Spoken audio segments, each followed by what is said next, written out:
Hello and happy Monday. Welcome to another Purse Strings Money Monday. My name is Maggie Nielsen and I'm here, partner at Purse Strings. We're all about providing some tips, tricks, pieces of education to get those wheels turning. But then when you're ready to buy some Medicare, plan for retirement, need a will, a trust, getting divorced, getting married, we have Purse Strings approved professionals willing, ready, and able to serve you. Andrea is one of them, and we're so excited to have her on today to give us the 411 about Medicare. But before we dive into all that fun, could you give us a little intro of who you are and what you do? Hi, Maggie. Thank you so much for having me today. I'm Andria Bovey. My business is Bovey Insurance. I was previously in Seattle, Washington, but now I'm coming to you from Yuma, Arizona, which is the lettuce capital of the United States. Who knew? Who knew? So my business is comprised of three primary things: long-term care planning, Medicare health and drug plans, and I have a very sweet product for the under 65 marketplace that's an alternative to the Affordable Care Act. Awesome. And Well, we're so excited. we're focusing on Medicare today. So Yeah, well, we're very excited to have you on and have you to bring your expertise. Anyone tuning in, if you have questions, you can throw them in the chat. If you're watching the replay, you can also, put them in the comments. We'll work on getting back to you on those. But just let's start with the basics. Where should someone begin on their Medicare journey? right. So to define, Medicare is our health insurance program when we turn 65, and I'm approaching that age rapidly. Closer and closer to that every single day. And then some people who have certain disabilities are also on Medicare prior to the age of 65. And so I recommend people start thinking about this about 6 months before their 65th birthday. The very first step people will do is they will go to the Social Security office and sign up for what is called Medicare Parts A and Medicare Parts B. Caveat: sometimes people work past 65 and have creditable coverage through employment and delay signing up for Medicare Part B. But generally speaking, ahead of the 65th birthday, at least 90 days ahead, go to the Social Security Department and sign up for Medicare Parts A and B. Would you like me to define A and B for you? Yeah, I was going to say, we get a little bit more info than the letters. Yes. So that's that red, white, and blue card that you see posted on television and that people carry in their wallets. And Medicare Part A is inpatient hospital, and Medicare Part B is doctor and everything else that is a Medicare qualified expense. Part A, hospital; Part B, doctor and everything else. So then And I think I do have little cheat sheet guides and things that I can always provide by email and stuff, learning the basics of Medicare, that kind of thing to people. Awesome. And I think there's also then parts C and D, correct? Yeah. So there are definitions to that. Let me stay on A and B for just a second. Typically, Yeah. there's not a premium associated with Part B. People have worked enough creditable quarters in their lifetime, and so they have Medicare Part A, the inpatient hospital side, for no premium. But Part B does come with a premium, which is why people that continue to work don't sign up for Part B. So in 2023, the Medicare Part B premium is going to be $164.90. So as we work with numbers today, let's just round that off to $165. So Medicare pays about 80% of our expenses. And so then people add on another layer of coverage to cover that additional 20% that would be the individual's responsibility. So right now we're in Medicare season, the annual election period for Medicare, and every other commercial on television is for what is called a Medicare Part C plan, also known as Medicare Advantage.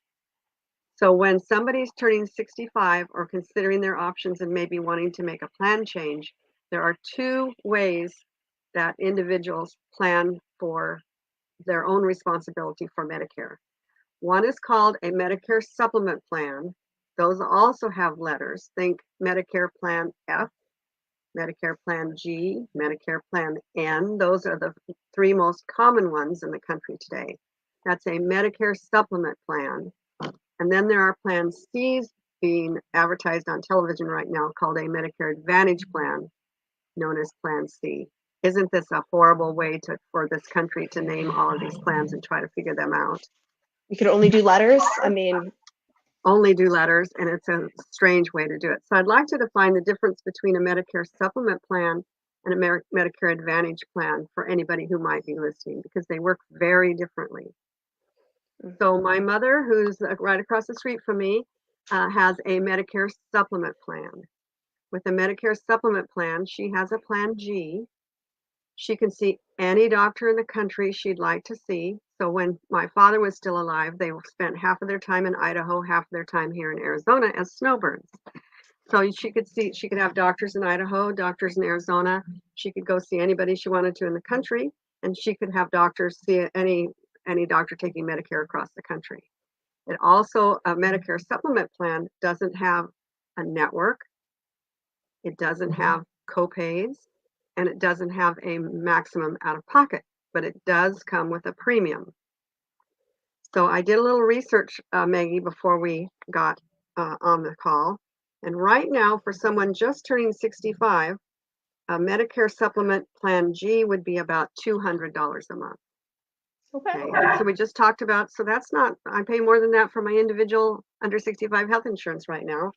You So and me both. with the Part B premium of $165 plus $200, we're now at about $365 a month for someone turning 65 and aging into Medicare. Turning 65 and joining the Medicare beneficiary rolls. So my mother, with her supplement plan, really doesn't see a bill for anything. Whatever she needs and is approved, and she works it out with her doctor for that premium per month and paying her Part B, most everything is covered for her. There's a little nuance with the plan she has where she has to cover a Part B deductible first, but it's a small amount of money and whatnot. And in addition to that, she has a standalone Part D plan. You asked earlier about a Part D plan. With her supplement, she fortifies that with a standalone Part D plan, Part D for prescription drug coverage. And her plan is about $30 a month. So with someone aging into Medicare with her $165 Part B premium, the premium for the Medicare supplement Plan G, and the standalone prescription drug plan of $30, the cost is about sorry, I can't see very well these days, $395 a month. So about $400 a month, and most every bill a Medicare beneficiary would have would be covered under that Plan G and Part D drug plan and original Medicare Parts A and B. That's not terrible. No, not terrible. If it's affordable, it's a great way to go. I believe that's going to be my plan when I have to make that decision.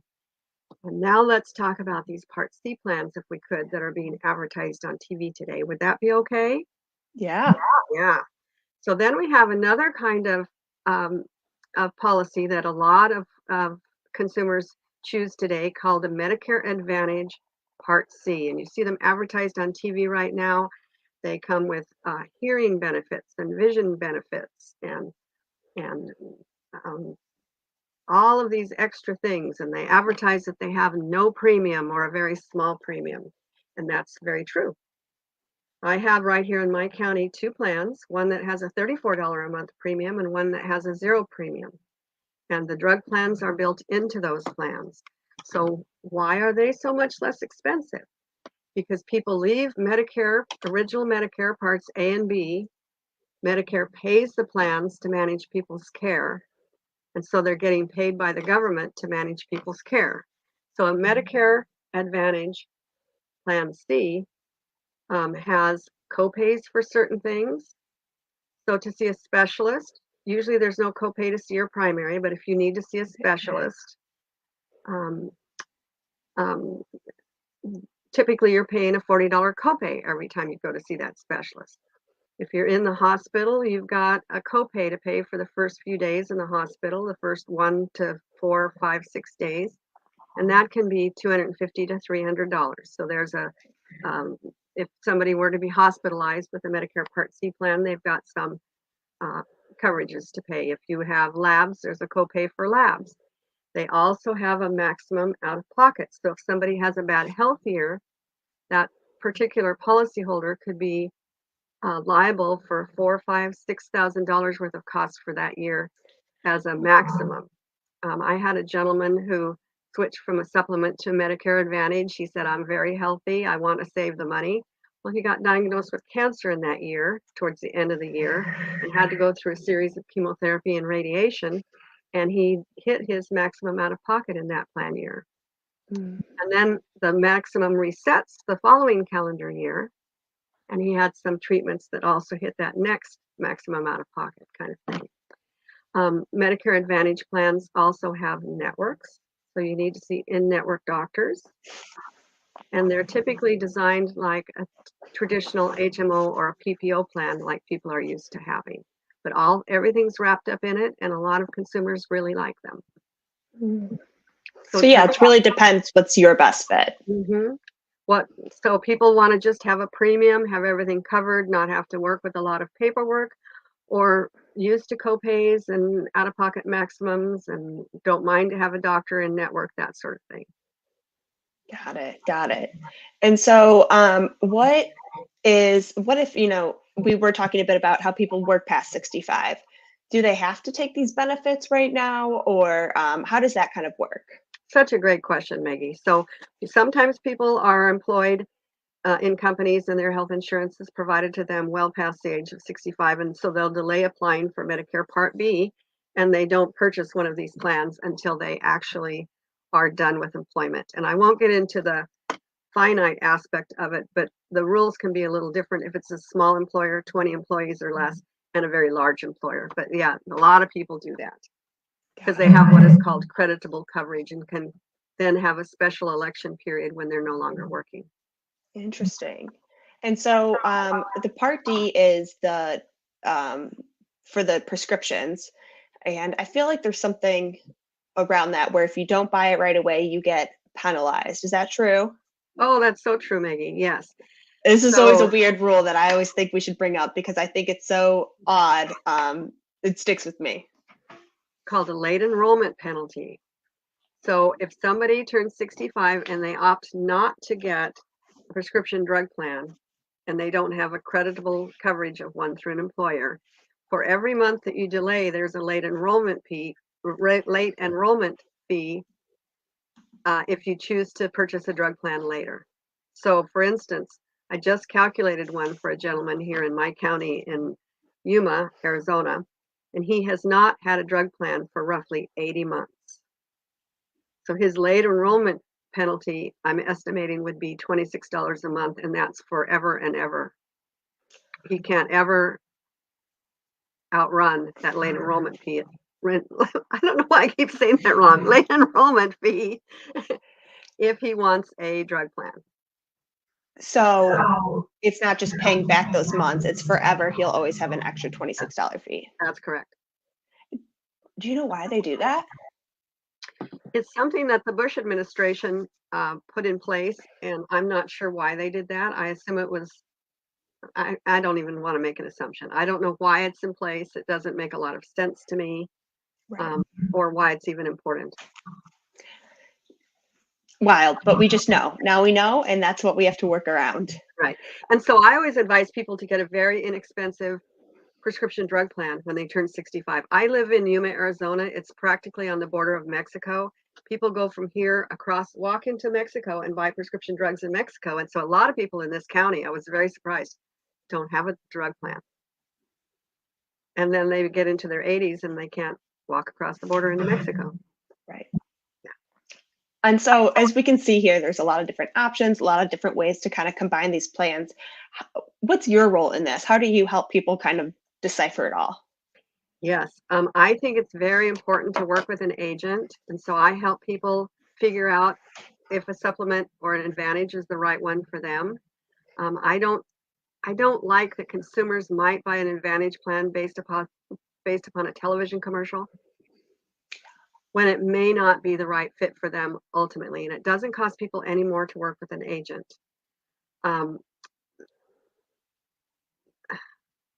I just have a real strong feeling that people should have an agent to help them if any claims and that kind of stuff comes up. So, and I only get paid if people place a policy and I'm the agent of record. I'm happy to chat with people. I'm not sure I addressed your question. Yeah, so you would set up a meeting with them and kind of understand their needs? Absolutely. Mm-hmm. And then who are you paid by the client, or are you paid by the Medicare system? By the insurance carrier. Got So, it. and I think one of the things an agent can do that is the strongest is helping people find the right drug plan, for instance. That's one thing that should be looked at every single year, because there are formularies and tiers, and there can be a pharmacy that is a preferred pharmacy that delivers a lower cost. And so, kind of diving into that, if you're on Medicare and have your plan, is this something that you should assess kind of every year and meet with you every year to make sure it's still exactly how it should be? As a general rule, yes. My mother's on a supplement plan. She will be keeping that plan forever. She won't ever be changing her plan, and so she's set up for a number of years. I've got people on Advantage plans here in my county that will probably not change for many years to come.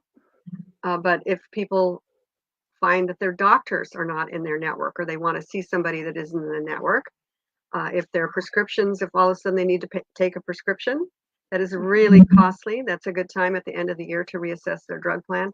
Or if somebody moves, they have an Advantage plan, they're now out of network probably, and that'll give them a special enrollment period, and we need to look at something else. So every year, if people really like to do that research, every few years, if you just like to let things roll, unless there's a special circumstance like a move or something that changes, a doctor leaves your network or that kind of thing. Awesome. I feel like this has been a ton of great information. Is there anything that we didn't touch on today that you want to make sure is shared with our community?